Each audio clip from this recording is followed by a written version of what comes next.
We're in the middle of launching the new website. The new website is out there, and if I don't say so myself, it is perfect. We've had incredible feedback on not just what it looks like, but also how it works. I think I stayed up to like 4 or 5 in the morning that night. But apart from that, overall, it was a very successful launch. I listed my New Year's resolutions, and the new website was one of them. Really proud of that. So let's talk about what's coming next. Thank you for the congratulations on the site. I shared in Discord a while ago some mock-up that I made, like a wireframe, I think like over a year ago or exactly a year ago. So this was a long time coming. Finally, at the start of the year, I listed my New Year's resolutions, and the new website was one of them. Already quarter of the way into the year, and quite a few of the resolutions have already been achieved. So we've had incredible feedback on not just what it looks like, but also how it works. We had a couple of weeks of teething issues. Some of the payment methods were not working smoothly, interrupting the like purchase flow. But apart from that, overall, it was a very successful launch. Obviously, you can imagine the first day of launching anything was pretty intense. I think I stayed up to like 4 or 5 in the morning that night. So we had to test all the payment methods. And as many of you know, we have crypto, Skrill, PayPal, credit cards, different credit cards. So we did as much testing as we could in the test environment, but obviously everything in the real environment could work differently, and we found out a little bit that it did. Also, we had to change a lot of settings on the servers, so we had to wait for those to take effect.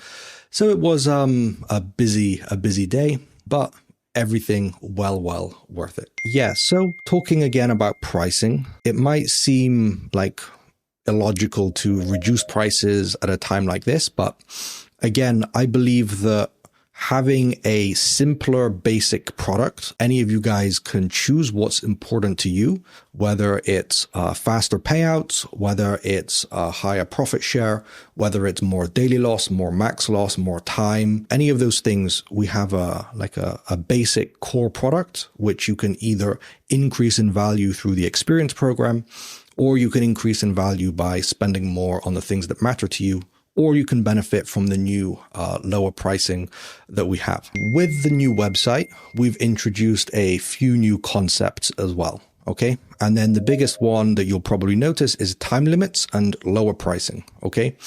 So it takes on average 20 days to fail a challenge.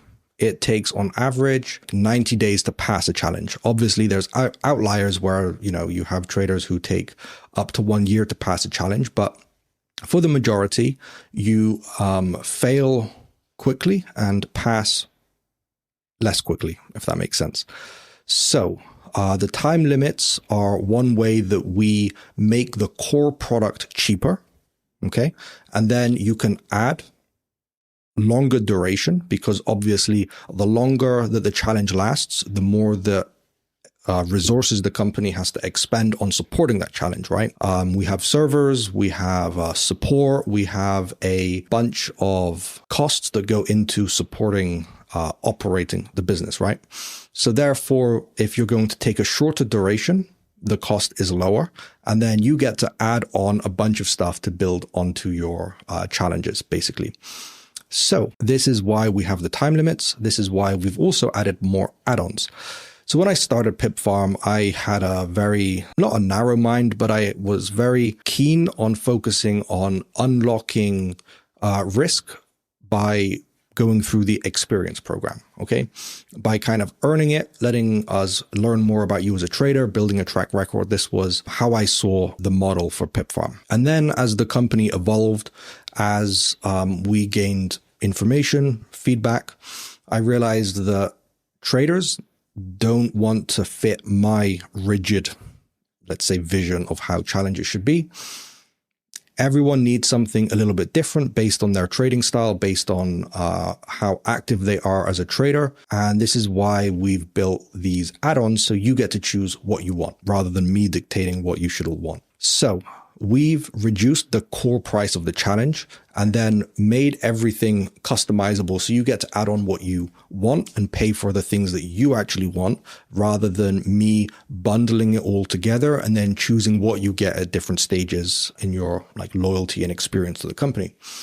So it's a different approach, but ultimately you're not paying more for more time because the price was reduced from what it was before. What I'm actually doing is giving you the option to pay less if you want less time. And that's how all of this has been formatted. Why don't we have any payouts on Payout Junction? Last month, as we were launching the new website, I made the decision to stop using Rise for payouts. We were slowly phasing this out to be able to use other methods, but nothing bad happened. Basically, it's an economic decision. So the way that they charge is per user that we send money to. So whether we send someone $50 or $5 million, it doesn't matter. They charge us the same amount. Many of our payouts are hundreds, small thousands of dollars. Many traders who were being paid via Rise. So it didn't make economic sense to use that as our primary payment method.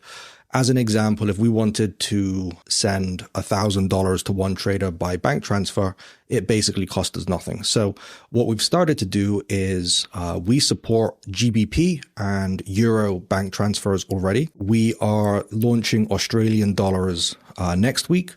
And also this week, we will start testing Japanese yen. So the idea here is that we will do payouts by bank transfer, which is ultimately where most people want it. Obviously, some regions of the world are harder to send money to by bank transfer. So there will be cryptocurrency for you guys. But ultimately, we are moving towards bank transfers because it's much more economical. We do all of our own KYC already ourselves. So this is one layer that Rise had as an advantage, is some prop firms rely on them for having already done the verification and due diligence on the traders that they send money to. But since we already do that ourselves and we have two KYC providers to have like a global coverage, because one is very good internationally but doesn't do a good job, for example, in Japan. So we have another special ID verification system for Japan. So we are already doing that, paying for those services, using our people to do those verifications.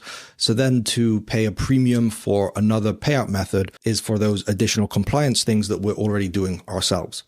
So therefore, to be more economical, which is important in any business, we are prioritizing the move towards bank transfers, and we will support as many currencies as we can. And you will be able to soon add your bank details to your payout requests, and everything will be much smoother in that respect. Breaches of the PIP protector.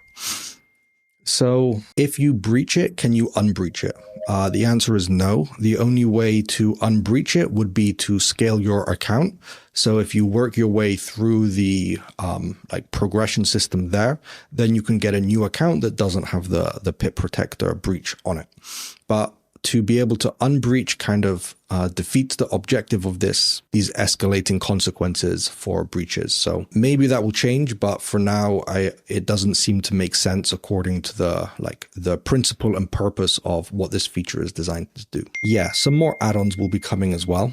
The idea, again, is just to make things as flexible as possible. And there will be a lot of housekeeping. So small tweaks that we can now do. Now we have this much more flexible of the website.